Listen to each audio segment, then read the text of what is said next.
Alhamdulillah, wassalatu wassalamu ala Rasulillah. Saudaraku sekalian, sesungguhnya sesuatu yang membuat kita semakin semangat dan menyemangati diantaranya adalah kisah-kisah.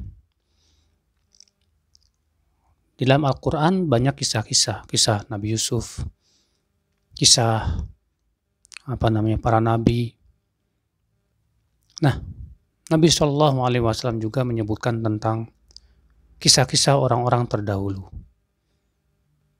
Karena memang ya dari kisah-kisah itulah kita banyak mengambil manfaat-manfaat kalau memang ternyata itu kisah-kisah orang soleh.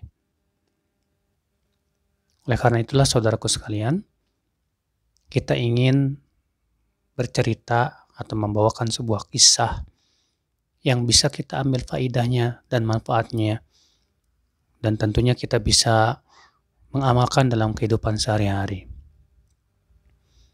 Kisah yang diceritakan oleh Nabi Shallallahu Alaihi Wasallam dalam hadis yang sahih yang diriwayatkan oleh Muslim.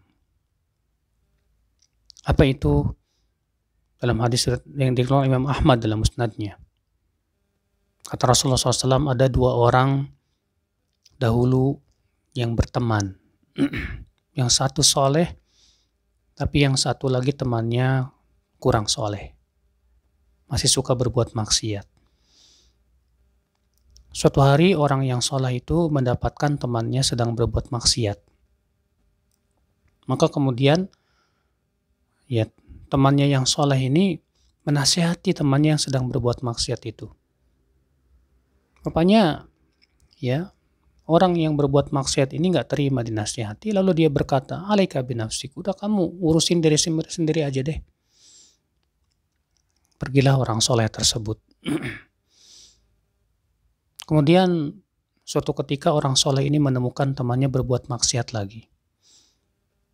Maka kemudian dinasihati lagi oleh temannya tersebut. Rupanya orang yang berbuat maksiat ini marah dan berkata, alaika binafsik, udah kamu urusin dirimu sendiri aja. Ngapain kamu ngurusin saya? Kemudian suatu ketika lagi, yang ketiga kalinya orang soleh ini kembali menemukan temannya berbuat maksiat. Lalu kemudian ya kembali dia marah lagi dan berkata, alaika binafsik, udah kamu urusin diri sendiri kamu. Ngapain kamu ngurusin saya? Rupanya orang soleh ini marah sekali. Apa kata orang soleh ini, saudaraku? Kata orang soleh ini, wallahi la yaghfirullahu lak. Demi Allah, Allah tidak akan ampuni dosa kamu. Rupanya ucapan orang soleh ini, saudaraku sekalian, membuat Allah marah. Apa kata Allah? Man dzalladzi yata'alla alai anni la aghfiru li fulan. Siapa itu orang yang berani bersumpah atas namaku bahwa aku tidak akan mengampuni si fulan itu. Lalu Allah berfirman kepada para malaikatnya, ishhadu, saksikan bahwa aku ini qad ghafartu li fulan, aku sudah mengampuni dosa orang yang berbuat maksiat itu. Wa ahbattu amala fulan, dan aku membatalkan amalan orang soleh tersebut. Ngeri kan? Ya, sangat mengerikan saudaraku. Dari kisah ini kita ambil faidah. Apa itu?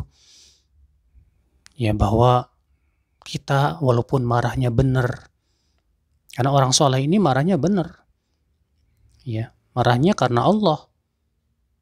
Dia ya marah karena temannya setiap kali dinasihatin malah ngomongnya begitu.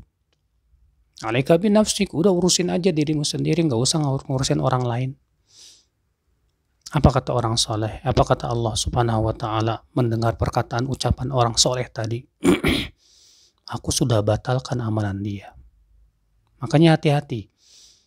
Walaupun marah kita benar, tapi kalau caranya salah, ya, ini bisa berakibat fatal.